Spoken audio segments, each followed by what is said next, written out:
The air at 17,000 feet was a blade. It sliced into the lungs, thin and unforgiving, stealing warmth with a thief's practiced ease. Here, at the mountain training facility known only as the Eyrie, the world was reduced to granite, ice, and the aching burn for oxygen. Into this crucible of elite soldiers walked a woman who seemed to belong to a different world entirely. Annalise Petrova carried no weapon, wore no uniform. Her gear was practical but civilian, a well-worn-down jacket, insulated trousers, and boots that had seen decades of use. Her face was a roadmap of lines etched by sun and wind, her gray hair pulled back in a severe, functional bun. She was introduced to the Special Forces candidates of Alpha Squad by Colonel Marcus Thorne as a high-altitude adaptation consultant. The title was vague, bureaucratic, and in the context of the Eyrie, utterly unimpressive. Thorne, a man carved from the same granite as the surrounding peaks, made the introduction with the barest minimum of professional courtesy. His posture was ramrod straight, his eyes scanning his squad of hardened operators, lingering on them with pride before flicking dismissively toward the woman at his side. Ms. Petrova will be observing your training evolution for the next cycle. She's here at the request of High Command to provide perspective. Extend her every courtesy. The words were correct, but the tone was a clear dismissal. Humor the civilian. Tolerate the bureaucrat. Alpha Squad, a collection of the military's sharpest and most arrogant, understood the subtext perfectly. They were lions, and a field mouse had been sent to observe their hunt. Sergeant Kalen Vance, whose biceps strained the fabric of his thermal shirt, shot a smirk toward his fire team. His whisper was just loud enough to carry on the thin air. Perspective? What's she gonna teach us? How to knit a survival blanket. A few snickers rippled through the ranks. Corporal Eva Rostova, sharp and focused, watched Petrova instead of joining in. She saw the woman's stillness. While the young soldiers shifted their weight, their bodies constantly adjusting to the cold and altitude, Petrova stood as if rooted to the rock, her breathing slow and even, her gaze distant, fixed on the jagged horizon. There was an economy to her presence that was unsettling. It wasn't weakness. It was a profound lack of wasted energy. The first official interaction set the tone for the days to come. It was a classroom session in a pressurized, heated tent, a brief respite from the brutal elements. The topic was the history of high-altitude warfare. Colonel Thorne led the lecture, his voice booming with the confidence of a man who had memorized the doctrine. Petrova sat in a folding chair at the back, a thermos of tea cradled in her hands, her expression unreadable. Thorne clicked through slides of famous mountain campaigns, the Italian front in World War I, the Soviet-Afghan War, the Kargil conflict. He spoke of frostbite, pulmonary edema, and the logistical nightmares of vertical supply lines. The modern operator, Thorne declared, pointing a laser at a picture of a soldier laden with cutting-edge gear, overcomes these challenges with technology. GPS, advanced composites, physiological monitors. The old ways were about brute force. We are about precision. Cale Vance, sensing an opportunity to perform for his commander and subtly mock the observer, raised his hand. Colonel, with all due respect to the historical context, how much of that old-school grit and gut stuff is really relevant today? I mean, when you have satellite comms and a digital terrain map, you're not exactly navigating by the stars, are you? He glanced back at Petrova. No offense, ma'am. Thorne smiled thinly. A fair question, Sergeant. The fundamentals are timeless, but the application evolves. Ms. Petrova, as our historical liaison, perhaps you have a thought. The condescension was layered thick. He was framing her as a historian, a keeper of dusty, irrelevant facts. All eyes turned to the woman in the back. She took a slow sip of her tea before speaking, her voice quiet but carrying a strange resonance that cut through the tense humming heaters. Technology is a tool. It is not a substitute for knowledge, she said simply. A GPS can be jammed. A battery can die. A satellite can be blinded. But the wind still tells you where the storm is coming from, the snow still tells you where the avalanche will run, and your own body still tells you when you are about to die. Technology can fail. The mountain never does. Her answer was so direct, so devoid of academic fluff that it left a vacuum in the room. Cale had no witty comeback. He just blinked, the slight flush of embarrassment creeping up his neck. Thorne cleared his throat, forcing the moment to pass. An interesting philosophical point. Very well. Let's move on to acclimatization schedules. The dismissal continued on the training range. The squad was running drills on a crevasse crossing, using ropes and ice screws. Petrova observed from a safe distance, making occasional notes in a small, waterproof notebook. Cale, showing off, bounded across the chasm with aggressive speed. On the other side, he turned and saw Petrova preparing to make her own crossing with the support team. "Careful there, ma'am," he called out, his voice dripping with false concern. "It's a long way down. Want me to come back and give you a hand with your pack?" Petrova, who was methodically checking the anchor points, didn't even look at him. "My pack is fine, Sergeant. Focus on your own footing." The rebuke was gentle, almost maternal, which somehow made it sting more than an order. Later, as they practiced setting up emergency shelters, the recruits worked with swift, practice motions, their expensive, lightweight snow shovels carving into the drifts. Petrova used an older, smaller entrenching tool from her own pack.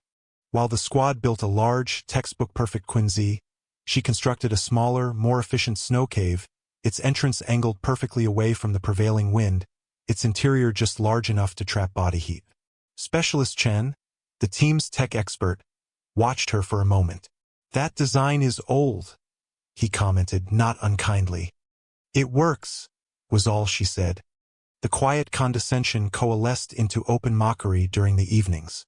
Huddled inside their four-man tents, the squad would talk. The new observer was a frequent topic. They nicknamed her the librarian or grandma. They speculated on her background. Was she a washed-out academic? A political appointee from some defense think tank? One night, the cold was particularly vicious, a biting wind scouring the exposed ridge where they'd made camp. The men were cleaning their rifles, the metallic clicks echoing in the cramped space. Cale, emboldened by the group's shared derision, decided to finally ask the question that had been on their minds. He unzipped his tent flap and leaned out, calling across to the small, one-person tent where Petrova was quartered. "Hey, ma'am, we were all taking bets in here," he yelled over the wind. "You're so by the book, you must have served back in the day. What was your rank? Captain? Major?" He grinned, expecting a flustered response, perhaps an admission of some minor staff officer role that would confirm their assumptions. The flap of her tent remained closed. For a long moment, the only sound was the howling wind. They thought she was ignoring him, or perhaps hadn't heard.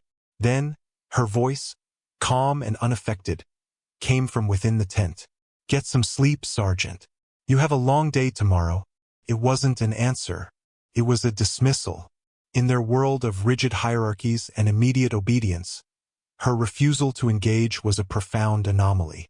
They took it as evasion, a confirmation of their belief that her past was unremarkable. Cale zipped up his tent, laughing. "Guess she was a cook," he said to his tent mates. They laughed with him. Outside, the temperature continued to drop, and the first flakes of a gathering storm began to fall, unnoticed by the arrogant young soldiers who believed they were masters of the mountain. The mountain, however, was about to offer its own opinion. The storm did not arrive. It detonated. One moment, the sky was a tapestry of hard, brilliant stars. The next, it was a churning vortex of white. The wind rose from a mournful howl to a physical shriek, a solid wall of force that tore at the tent fabric and drove ice crystals like microscopic daggers into any exposed skin. It was a wide-out, absolute and terrifying. Visibility dropped to the length of an outstretched arm. The world shrank to the frantic, flapping nylon of their tents and the roaring darkness outside. This was no training squall. This was a meteorological event, a 100-year storm that had slammed into the range with an unforecasted, impossible fury. The exercise was instantly over. The mission was now survival. The squad's lieutenant, a young officer named Hayes with more academy training than field experience, was shouting into his radio, his voice tight with rising panic. Airy Actual, this is Alpha 1. We are in zero visibility conditions. Repeat, zero visibility. Requesting immediate guidance. Over. The reply was a burst of static, a ghost of a voice swallowed by the atmospheric chaos. The link was dead. Their umbilical cord to safety, to command, to rescue was cut. They were alone. The ripping sound was unmistakable. Cale Vance's tent, improperly anchored on a patch of wind-scoured ice, tore loose from its moorings. The wind caught it like a kite, shredding it and sending gear, sleeping bags, rations, personal items, spiraling into the white abyss. Cale and his two tentmates scrambled out, blasted by the full force of the storm, their faces instantly caked in ice. Panic, cold and sharp, began to set in. Their training had covered storm protocols, but this was beyond the textbook scenarios. This was a living, breathing monster. Specialist Chen, the tech expert, was trying to get a satellite link on his tactical tablet, his fingers growing numb, his screen a mess of error messages. As he fumbled with the device, a vicious gust of wind knocked him off balance. His foot slipped on a patch of black ice hidden beneath the new snow. There was a sickening crack, a sound both brittle and wet, followed by a sharp scream of agony that was nearly stolen by the wind. Rostova and Cale reached him first. Chen's leg was bent at an obscene angle below the knee. A shard of white bone, stark against the crimson of his blood, had pierced through the fabric of his tactical pants. A compound fracture. In a hospital, a serious but manageable injury. At 17,000 feet, in the heart of a blizzard, it was a death sentence. Shock was setting in fast. Chen's face was pale, his breathing shallow and rapid. Lieutenant Hayes, his authority crumbling under the weight of the crisis, began shouting textbook orders. Get the medkit. Splint the leg. We need to dig in and establish a static defensive position. Activate your thermal beacons. His commands were frantic, a desperate attempt to impose order on chaos. The squad medic, a corporal named Diaz, fumbled with the standard issue splint, his fingers clumsy with cold and fear. The rigid plastic was useless against the severity of the break. Every attempt to secure it sent fresh waves of agony through Chan, his groans growing weaker. The strategy of digging in was equally flawed. The snow was accumulating at an astonishing rate. To stay put was to be buried. The cold was a physical entity, leaching heat from their bodies with lethal efficiency. Chen, losing blood and going into shock, was fading fastest. His shivering had stopped, a dangerously grim sign. Cale's bravado had vanished, replaced by a frantic, useless energy. He was packing snow around the base of a remaining tent, an action both futile and born of sheer terror. They were falling apart. The mountain was killing them, and their training, their technology, their arrogance was worth nothing. Through the maelstrom, a figure moved with an unnatural calm. Annalise Petrova emerged from her small, well-anchored tent, a ghost in the whiteout. She had a pair of ski goggles on, and a balaclava covered her face, but her movements were what arrested them. They were not rushed. They were deliberate, precise, and imbued with an authority that Lieutenant Hayes, for all his shouting, could not command. She knelt beside Chun, ignoring the panicked medic. Her gloved hands went not to the horrific injury, but to Chen's neck, checking his pulse. She pulled open his jacket and laid a hand on his chest, feeling for the vibrations of deep-set shivering. He's entering vasoconstriction shut down, she said, her voice cutting through the wind, devoid of any panic.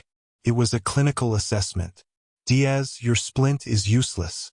Give me 2 trekking poles and your roll of paracord. Diaz, startled by the quiet command, simply stared. Now, Corporal, she added, a new edge of steel in her voice. He scrambled to obey. Lieutenant Hayes started to protest. Ma'am, standard procedure is to immobilize and standard procedure will kill him, Lieutenant. Petrova cut him off, not unkindly, but with absolute finality. He needs a traction splint to align the bone and stop him from bleeding out internally. More importantly, we need to get his core temperature up before he goes into cardiac arrest. She worked with a fluid efficiency that was mesmerizing. She took the 2 trekking poles, adjusted them, and with Rostova's help, began rigging a makeshift traction splint. Her knots were perfect, her instructions to Rostova clear and concise. Hold tension here, not too much. Watch his face. She showed them how to use the paracord to create a windlass, gently pulling the lower leg to align the fractured tibia, a move that reduced the bleeding and, counterintuitively, the pain. Chen's ragged breathing eased slightly. Next, she rummaged in her own pack and produced 3 chemical heat packs. Diaz had tried to place one near Chen's leg. Petrova shook her head. Never on the extremity. You'll just draw warm blood away from the core. Here, she said, activating them and tucking one into each of Chen's armpits and another against his groin, over the femoral artery. Core, neck, groin. That's how you fight hypothermia. Her knowledge was not from a book. It was visceral, written in the muscle memory of her hands. The squad, which had been a chaotic collection of panicked individuals, was now silent, watching her. They had stopped listening to their lieutenant. They were all watching the old woman. With Chun stabilized, for the moment Petrova stood and surveyed their position. She pulled down her goggles, her eyes, narrowed against the driving snow, scanning the barely visible terrain. The wind was a physical force, sculpting the snow into massive, shifting drifts. "Lieutenant," she said, turning to Hayes, "your plan to dig in here is a mistake. We have to wait for the storm to break." Hayes argued, his voice thin. "It's the protocol. The protocol was written for storms, not for this," Petrova replied, her gaze sweeping across the ridge. "Look at the sastrugi." She pointed to the sharp, irregular grooves carved into the snow surface by the wind, and the cornices forming on the lee side of this ridge. This entire position is a wind-loading zone. In another hour we'll be under 10 feet of snow. We'll be buried alive. Kale, his face a mask of ice and fear, spoke up. "So what do? We can't move in this. We can't see." Petrova looked at him, her eyes holding his for a moment. "You don't see. You feel. You listen." She turned her head, tilting it into the wind as if tasting the air. "The wind is scouring that Spineback Ridge 1,000 meters to the west. The snow can't accumulate there. And there," she pointed into the white void, indicating a direction that seemed utterly arbitrary. "There is a rock formation, a granite tor. It will create a pocket, a lee from this wind direction. It's our only chance of survival." No one else could see what she was describing. On their digital maps, it was just a contour line. To her, it was a tangible reality. "We can't make it 1,000 meters carrying a casualty," Hayes protested, the last vestiges of his authority crumbling. "We can't stay here," Petrova stated flatly. It was not a suggestion. It was a fact. She began issuing orders, her voice the calm, unshakable center of the storm. "Vance, Rostova, get the other tent down before it shreds. Use the poles and the flysheet to build a travois for Chun. Diaz, monitor the casualty. Keep him insulated. Specialist, give me your spare batteries. My GPS is old, but it's power efficient. Lieutenant, you're on point. I will give you a bearing. Your only job is to follow it." "Understood." The squad moved. There was no more argument, no hesitation. The lieutenant, stripped of his own competence, nodded numbly and took his place. They worked together now, a unit again, but the unit was being led by the civilian consultant. She showed them how to construct the travois, lashing the tent poles together, creating a stable platform for Chun. She directed the distribution of weight from the destroyed packs, ensuring everyone carried a manageable load. The journey was a descent into a frozen hell. Every step was a battle. The wind hammered them, trying to tear them from the mountain. The snow was thigh-deep, a relentless quagmire that sapped their strength. Petrova took the lead, just behind Lieutenant Hayes. She didn't navigate with the GPS held in front of her like a talisman. She kept it tucked inside her jacket, consulting it only occasionally. Her primary navigation was by instinct. She read the angle of the slope under her feet, the subtle shifts in wind pressure on her face, the texture of the snow. At one point, Kale, his strength returning with purpose, suggested a different route, pointing to what looked like a more direct, sheltered gully. "Ma'am, through there. It's out of the wind." Petrova stopped, holding up a hand. The entire column halted. She stared into the gully, her head cocked. "No," she said. "But it's faster." "It's a terrain trap," she said, her voice sharp. "It's a classic avalanche chute. The snow we're walking on right now, the wind is dumping it all right into the top of that gully. It's a loaded gun, Sergeant. We stay on the exposed ridge. It's harder, but it's safer." Kale fell silent. He looked from the seemingly peaceful gully to the raging, exposed ridgeline they were on, and for the first time, he began to understand the difference between seeing the landscape and reading it. They moved with a torturous slowness. Rostova and Kale took turns pulling the travois, their muscles screaming in protest. Every 50 meters, Petrova would call a halt, forcing them to huddle together, a penguin-like mass, to conserve warmth and check on Chun. Her discipline was absolute. She rationed their energy, their water, their hope.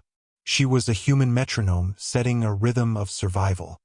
After what felt like an eternity, an hour that stretched into a lifetime, a dark shape began to resolve out of the swirling white. It was a jagged outcrop of black granite, just as she had described. The wind, hitting the massive rock, swirled around it, creating a pocket of relative calm on the far side. It wasn't a cave, not even a deep overhang, but it was shelter. It broke the teeth of the wind. They collapsed into its lee, a heap of exhausted bodies. The roar of the storm was now muted, a bass rumble rather than a high-pitched scream. They were alive. They had made it. Rostova looked at the rock formation, then at Petrova, who was already kneeling beside Chen, checking his vitals. She had navigated them through a blind, white hell to a single point of safety using nothing but her senses and an ancient-looking GPS unit. It wasn't just experience. It was mastery. They huddled together under the rock overhang, the travois flysheet rigged as a windbreak. The relative quiet was a blessing, but the cold was still a predator, circling them, waiting for a moment of weakness. Chun was unconscious but stable, his breathing shallow but regular. Petrova's field medicine had saved his life. For now. Hours passed. The storm raged unabated. They were trapped, a tiny island of life in an ocean of frozen chaos. Diaz managed to get a small, solid fuel stove lit, its tiny flame a precious jewel of warmth and hope. They melted snow in a titanium cup, passing it around, the lukewarm water a luxury beyond measure. In the flickering light of the stove, the squad's faces were stark and pale, their earlier arrogance sandblasted away by the storm. They were all looking at Petrova. She sat slightly apart, her back against the rock, her gaze fixed on the storm, as if in conversation with it. She seemed to be drawing strength from the very mountain that was trying to kill them. Suddenly, a crackle from the lieutenant's radio broke the silence. A voice, distorted and faint, clawed its way through the static. "Alpha 1, this is Airy Actual. Respond. Status over." It was Colonel Thorne. His voice was laced with a frantic energy that stood in stark contrast to Petrova's unnerving calm. Lieutenant Hayes grabbed the handset, his hands shaking. "Actual, this is Alpha 1. We read you barely. We have a casualty, compound fracture. We are sheltered, location unknown." The static-laced reply was desperate. "Alpha 1, we have no fix on your beacons. Give me a grid, a landmark, anything." Hayes looked around wildly. They were lost. Before he could stammer a reply, Petrova held out her hand for the radio. The lieutenant passed it to her without a second thought. She keyed the mic. Her voice was perfectly level, cutting through the electronic noise with impossible clarity. "Airy Actual, this is Observer. Be advised, Alpha Squad is located at grid reference 479er, 326, elevation approximately 17.2. Revised location is a granite tor 1 click west of last known position. We have one casualty, Specialist Chun, compound fracture of the left tibia. He is stable, but showing signs of advanced hypothermia. We have established temporary shelter and can hold this position for 24 hours. Await break in weather for medevac. How copy? The professional brevity and precision of the sitrep was stunning. It contained more useful information in 30 seconds than Hayes had managed in the entire crisis. The radio was silent for a long moment. Then Thorne's voice came back, tinged with confusion and relief. Copy that, observer. Good to hear a clear voice. Who is this? Please identify yourself for the log. Over. All eyes in the small shelter were on Petrova. The stove flame cast dancing shadows on her weathered face. She paused, the silence stretching out, measured only by the howl of the wind outside their sanctuary. She keyed the mic again. Thorne, she said, her voice dropping a fraction, becoming harder, more official. This is Petrova. Authentication. Winter Bastion, 0400, Black Ridge. The radio went dead silent. It wasn't the silence of static or a lost connection. It was the silence of a man on the other end who had been struck dumb. Kale, Rostova, and the others looked at each other, confused. The words meant nothing to them. They were just code. But to Colonel Thorne they meant everything. Winter Bastion was not just some obscure historical campaign. It was a legendary, near-mythical operation from over 20 years ago.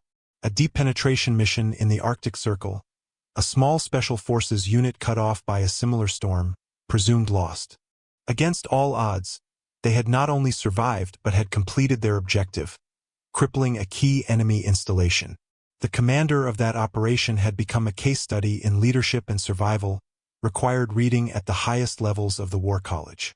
The details were still highly classified, but the name of the operation and its commander were legendary. After a full 10 seconds, Thorne's voice returned. It was a completely different voice. The frantic edge was gone. The professional distance was gone. It was replaced by something else. Pure, unadulterated, shocked respect. Stand by. Anya, he said, the use of her first name a stunning breach of protocol or perhaps the highest form of it. Stand by. We're coming for you. The radio went silent again. In the shelter, the squad was processing what they had just witnessed. The shift in the colonel's tone was unmistakable. Rostova was the first to piece it together. Her mind raced back to the personnel manifest she had briefly seen. Consultant A. Petrova. She had never considered what the A stood for. Annalise. Anya. She had read the Winter Bastion file during her officer candidacy training. The commander's name had been redacted in the public version, but the surname was there. Petrova. Kale was staring at the woman, his mouth hanging slightly open. The condescending jokes, the mockery, the nickname Grandma. It all came crashing down on him, filling him with a profound, gut-wrenching shame. He finally found his voice. It was quiet, hesitant, almost reverent. He was asking the question from that night again. But this time it was not a joke. It was a desperate need to understand. Ma'am, you never told us. Your rank. Petrova was adjusting the insulation around Chen's legs, her focus entirely on the task. She didn't look up. It wasn't relevant to the situation. Please, ma'am. Kale pushed, his voice cracking slightly. She finished her knot, pulling it tight with practiced efficiency.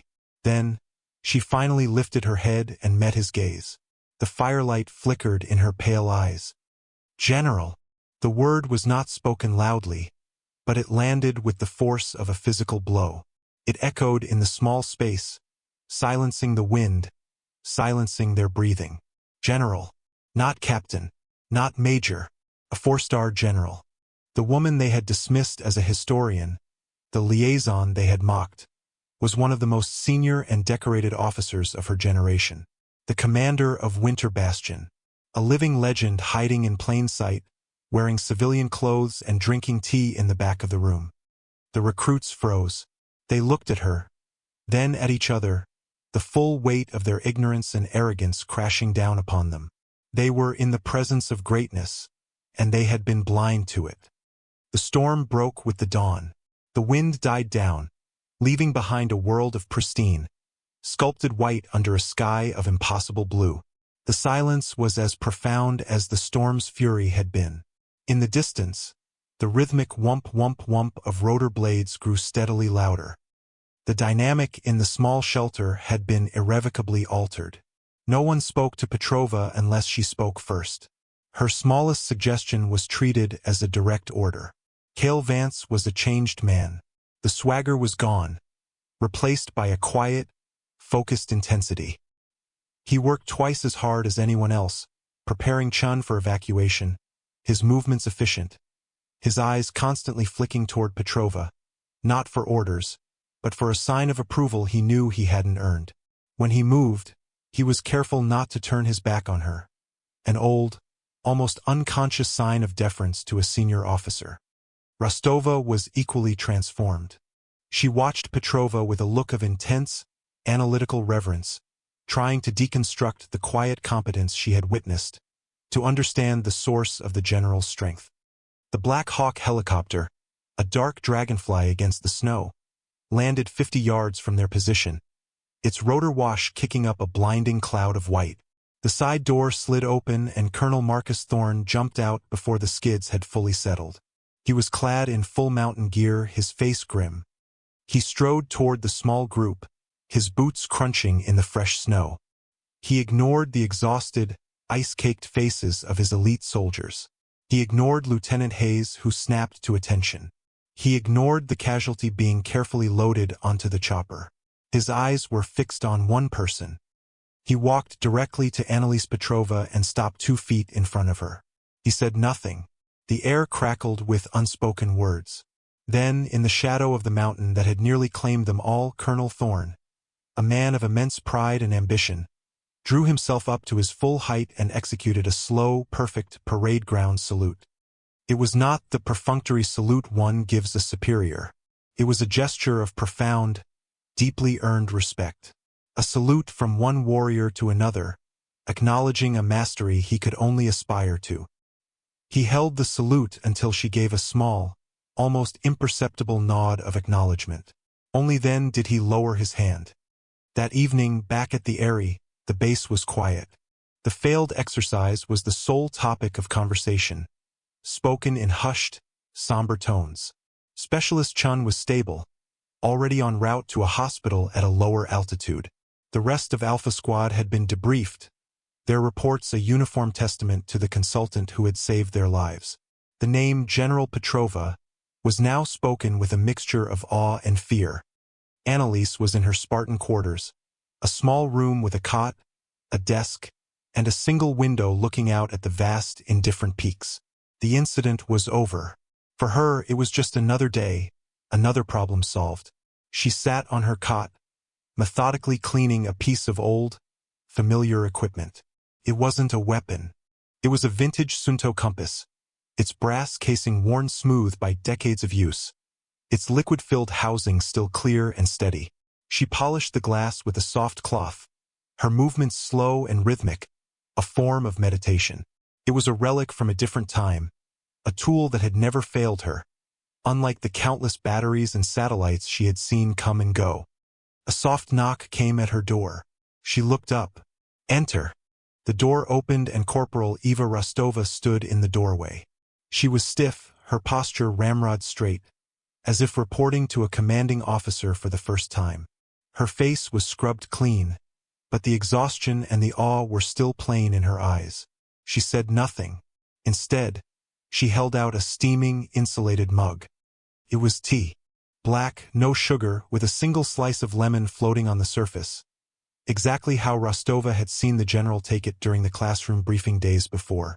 It was a small thing, a simple gesture. But in the rigid, masculine world of the Eyrie, it was an offering, a tribute, a silent apology and a promise of fealty. It said more than 1,000 words of debriefing ever could. Petrova looked at the young corporal, then at the mug. She reached out and took it, her weathered fingers brushing against Rostova's. She gave a slight, quiet nod. It was all the acceptance Rostova needed. The corporal returned the nod, a flicker of a grateful smile on her lips, then stepped back, closed the door, and left the general in peace. Annalise Petrova took a sip of the hot tea. It warmed her. She looked out the window at the setting sun, which painted the snow-covered peaks in hues of orange and purple.